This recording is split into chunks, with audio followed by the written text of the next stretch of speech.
Hello students, आज हम लोग टॉपिक पढ़ेंगे वह कारक जिन पर किस चालक का प्रतिरोध निर्भर करता है। ठीक है, ये क्वेश्चन हमेशा आता है आपके बोर्ड एग्जाम, बहुत इंपॉर्टेंट क्वेश्चन है।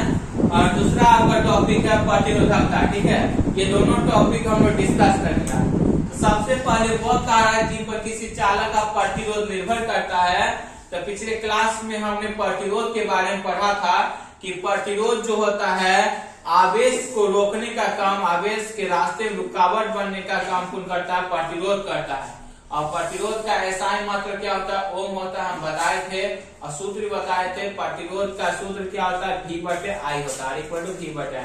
ठीक है, ये प्रतिरोध का हुआ।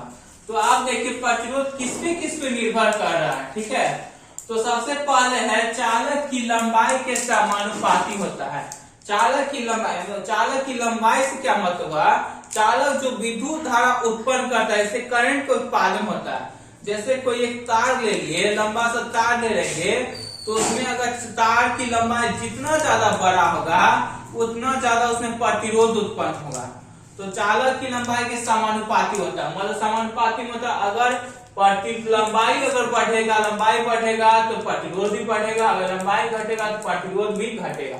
ठीक है, दूसरा उसकी अनुप्रस्थ काट के क्षेत्रफल के व्युत्क्रमानुपाती होता है। मतलब क्षेत्रफल पे भी निर्भर करता है, अनुप्रस्थ काट के क्षेत्रफल पे निर्भर करता है। अगर क्षेत्रफल इसका अगर कम होगा तो प्रतिरोध इसका बढ़ेगा, अगर क्षेत्रफल इसका ज्यादा होगा तो प्रतिरोध इसका क्या होगा? कम हो जाएगा, अनुप्रस्थ काट का क्षेत्रफल कम हो जाएगा। ठीक है, तो अब देखिए ये व्युत्क्रमानुपाती मतलब सामने सामने लिखते हैं, नीचे में ये लिखा है, मतलब ये घटा तो ये बढ़ेगा, ये बढ़ा तो ये घटेगा। ठीक है, तीसरा मेरा यहाँ पे तापमान के समानुपाती होता है। प्रतिरोध तापमान पे निर्भर करता है। अगर इसका टेम्परेचर तापमान बढ़ा देते हैं तो प्रतिरोध क्या हो जाता है? बढ़ जाता है। अगर तापमान घटा देते हैं तो प्रतिरोध क्या होता है? घट जाता है।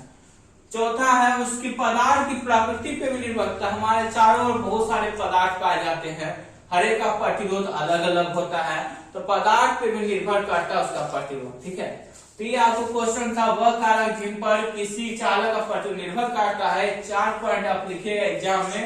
अगर 2 मार्क्स या 3 मार्क्स का क्वेश्चन पूछेगा, इससे बहुत इंपॉर्टेंट है। अब हम लोग प्रतिरोधकता देखते हैं। तो प्रतिरोधकता जो है ये 2 पॉइंट से हमको प्रतिरोधकता मिला। पहला कि किस चालक का प्रतिरोध जो है उसकी लंबाई के समानुपाती होता है। दूसरा उसके अनुप्रस्थ काट के क्षेत्रफल के व्युत्क्रमानुपाती होता है। तो R जो है वो L का समानुपाती हो गया और R जो है A का व्युत्क्रमानुपाती हो गया। तो समीकरण 1 और समीकरण 2 जब ले लिए तो ये देखिए R तो दोनों जगह सेम है, तो एक R को हम उतार दिए, ये साइन सेम है तो ये साइन को उतार दिए। यहाँ इधर क्या बचा? L, नीचे क्या बचा? A। तो L क्या हो गया? A। ठीक है, तो R इक्वल टू जब ये साइन हटा समानुपाती का तो यहाँ पे एक रो आया, इसको उल्टा पी, जिसको हम उल्टा पी ऐसे करके लिखते हैं, जिसको हम रो पढ़ते हैं।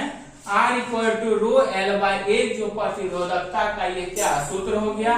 तो यहाँ रोध एक नियतांक है, हम जानते हैं, इससे पहले भी सूत्र को प्रूव किए थे, तो वहां एक नियतांक आया था। ठीक है, तो हमेशा जब भी ये साइन समानुपाती घटेगा एक नियतांक आएगा, जिससे हम चालक के पदार्थ की वैद्युत प्रतिरोधकता बोलते हैं। नियतांक को वैद्युत प्रतिरोधकता बोलते हैं। वैद्युत प्रतिरोधकता का एसआई मात्रक ओम मीटर होता है। तो आप लोग ये ध्यान रखिएगा, बहुत सारे स्टूडेंट इसमें कंफ्यूज हो जाते हैं कि प्रतिरोध का एसआई मात्रक जो होता है ओम सिर्फ होता है और प्रतिरोधकता का एसआई मात्रक ओम मीटर होता है। ये दोनों में कंफ्यूजन हो जाता है, इस चीज को ध्यान रखिएगा। ठीक है, तो हम लोग नेक्स्ट वीडियो में मिलते हैं, तब तक के लिए।